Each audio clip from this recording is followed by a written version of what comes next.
Muy buenas tardes con todos. El sistema que estamos observando en el simulador se clasifica técnicamente como un circuito RLC. Se define de esta manera porque cuenta con los tres tipos de componentes fundamentales que gobiernan la ingeniería.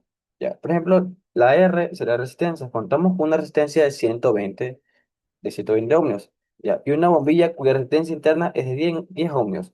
Estos elementos puramente resistivos tienen la función de disipar energía en forma de calor y luz limitando el paso de la corriente según la ley de Ohm.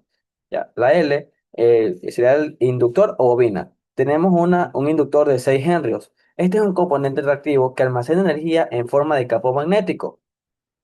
Ya, su principal característica técnicamente es que opone energéticamente a cualquier cambio brusco en la intensidad de la corriente. Y C, el capacitor o condensador. Contamos con un capacitor de 12 faradios, 0,12 faradios.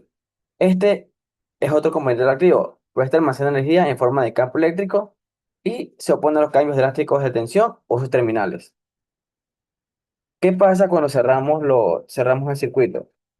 Ya, al cerrarse el interruptor se establece un camino cerrado o continuo, ya, que interconecta las terminales de la fuente de poder de 90 voltios con los elementos del circuito. Al existir una diferencia de potencia o voltaje y un camino conductor completo, los electrones libres comienzan a experimentar una fuerza electromotriz que los obliga a desplazarse, generando así un flujo de corriente eléctrica. En este punto, el comportamiento de la corriente dependerá del tipo de energía y de la fuente. Si la fuente es la corriente alterna, la corriente fluye continuamente de manera bidireccional, debido a la naturaleza oscilante de la fuente.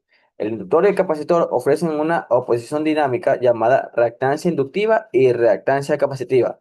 Esto permite que todas las ramas del circuito, incluyendo la de la bobina, experimenten un paso de corriente de forma constante, según la frecuencia de la señal. Si la fuente de la corriente continua, al cerrarse, si la fuente es de corriente continua, al cerrarse ocurre un estado transitorio donde el capacitor se comienza a cargar. Una vez que alcanza este estado estacionario, el capacitor se comporta como un circuito abierto, ¿ya? Interrumpiendo la corriente en su rama, mientras que el inductor se comporta como un cortocircuito. ¿Qué pasa cuando tenemos el interruptor abierto?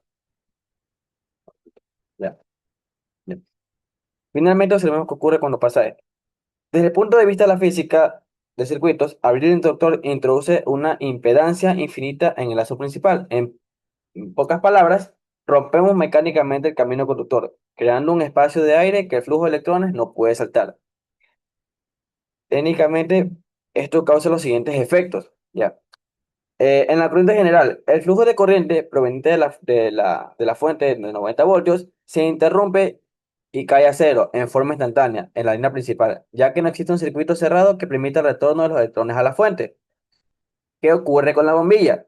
En la bombilla, al cortarse el suministro de energía y no haber electrones en movimiento, cruzando el filamento de 10 ohmios de la bombilla, la potencia se disipa y cae a 0 watts. Al no haber energía eléctrica que transforma en energía lumínica, la bombilla se apaga inmediatamente.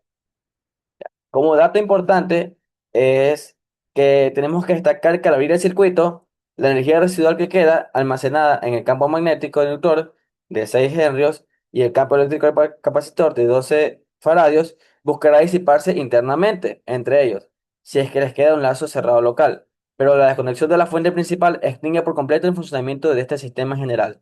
Muchas gracias. Muéstrale aquí.